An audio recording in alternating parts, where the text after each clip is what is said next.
Здравейте, приятели! Добре дошли в Влогмас ден 11. Преди малко момичето Стоя Луна видео си какво беше? И забравих другото. Ми писах кога ще снимаш нов влог. Аз си писах към 7 и нещо, но реших просто да го почна. Първо, че след нея ще е по-добре, второ, че после ако съм ангажирана, няма да се притеснявам за още едно нещо. И да, това е новият влог. Искам да поясня, че ще правя влогове до края на годината, другата година пак почвам до края на другата година и така нататък. И исках само това да ви кажа, ако се чудите 23 влог, 24 влог, да не се чудите защо толкова много. И като цяло, да. Сега днес е петък и си дойдох от училище преди малко и си стоя тук нещо си гледам. И ръцете ми са замръзнали целите, защото се обстрелвахме с топки. Аз не си бях взела ръкавиците, да бъдем точни. И ми замръзнаха ръцете, но се забавлявахме много, това е важно. И като цяло, да. Между другото, ние почиваме до сряда, чак четвъртък сме на училище. Понеделник можем да ходим на джамбо, ще видим. И ако ходим, ще ви взема естествено.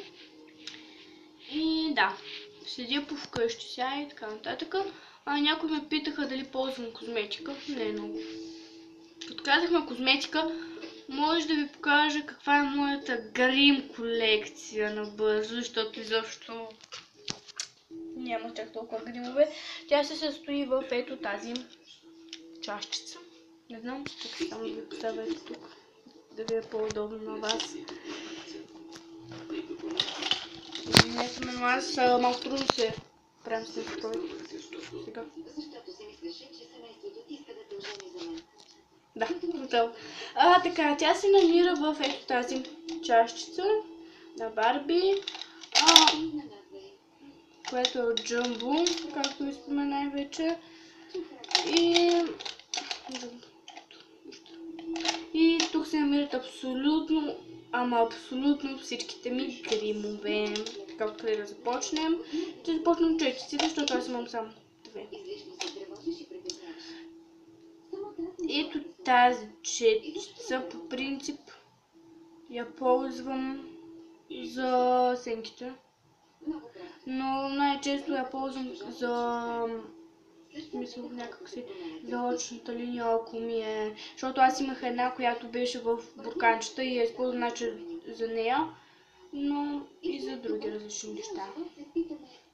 Имам една друга степ такова, която използвам за устни главно, и това са двете ми четки, които имам.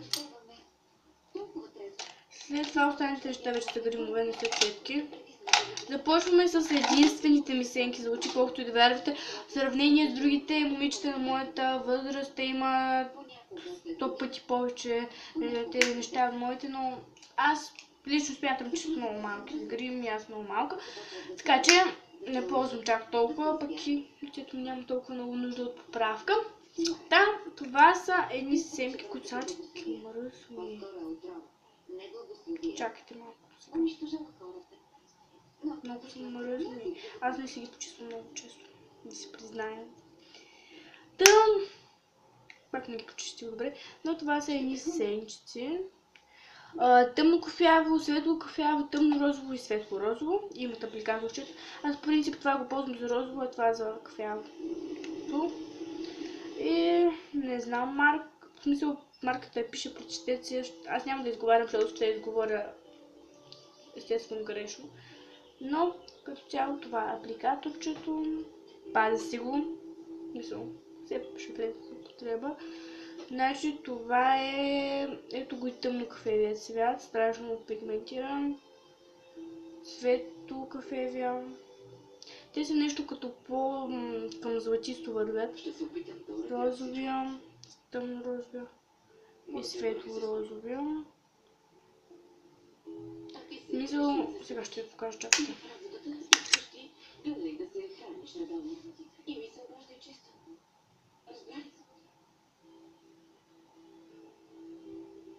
Вижте.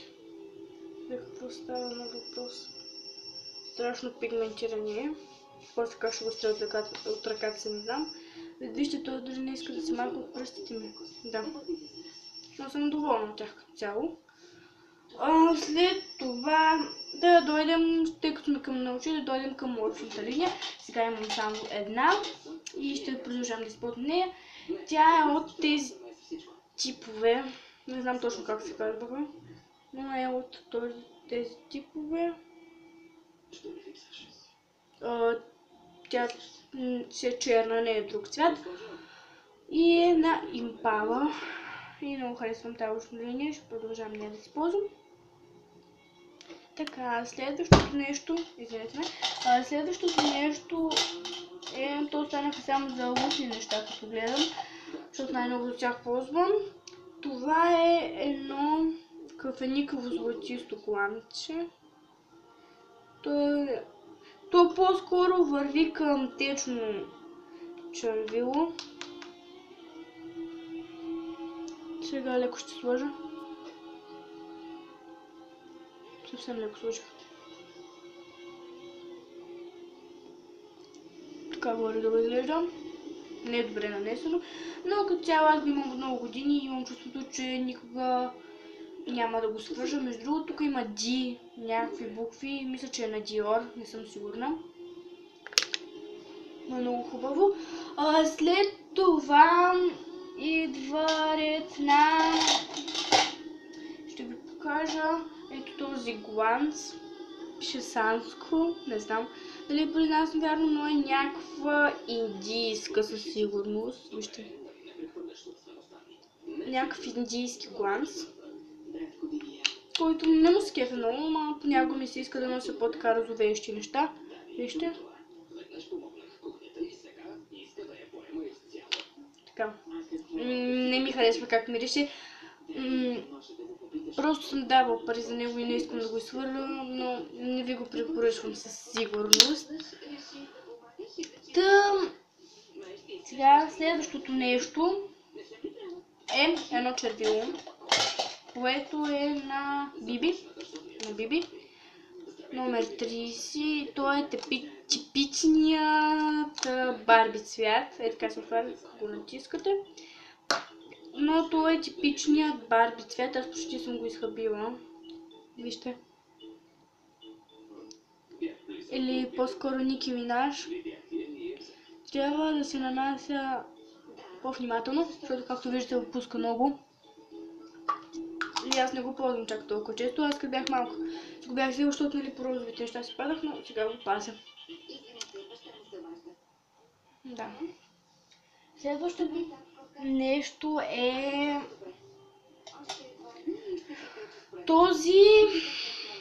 това се брои за червило, но е тип как го нарича, молив червило.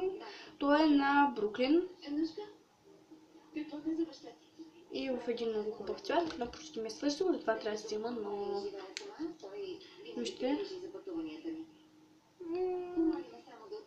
Трябва да се го нанеса по-хубаво явно.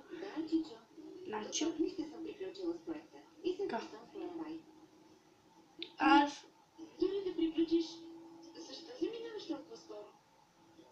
Така. Значи. Номер 08. То не се вижда много хубаво на камерата. Но като цяло е така. Следващото нещо е... Те останаха гланцове, освен...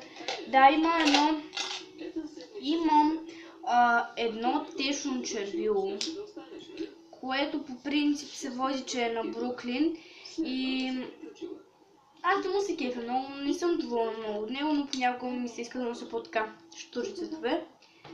И той изглежда ето така. То е течно червило, не е гланц, на Бруклин. Номер, няма номер. Но, като цяло сега ще го нанеса.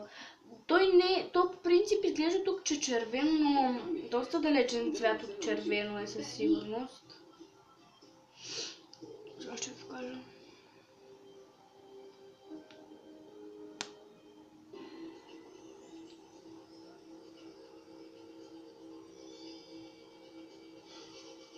И не е много покривен.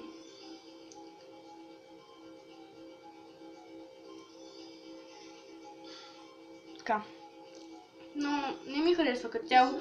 Не ми харесва и как мирише отвратително просто. Но като цяло ще си го запазя. И останаха още две неща. Вие сте ги виждали в какво има раницата ми, но ще ви ги покажа.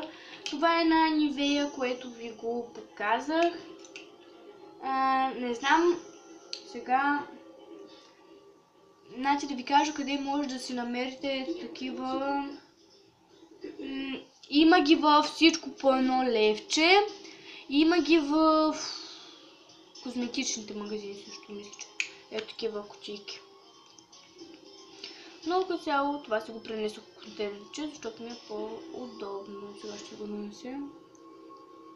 То си е безцветно, но мирише много приятно. И последното нещо от моята грим колекция е ето това, което също го виждате. То е с джиния, както ви казах, и много го харесвам.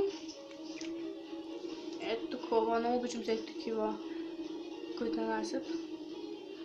То по принцип е безцветно, но не знам защо, но да, остава много голям блясък, както виждате. И като цяло това е моята адски малка грим колекция. И да, днешния влог е доста скучен.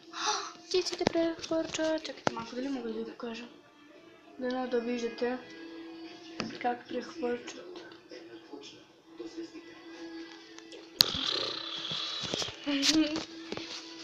И като цяло да, утрешния влог ще видим.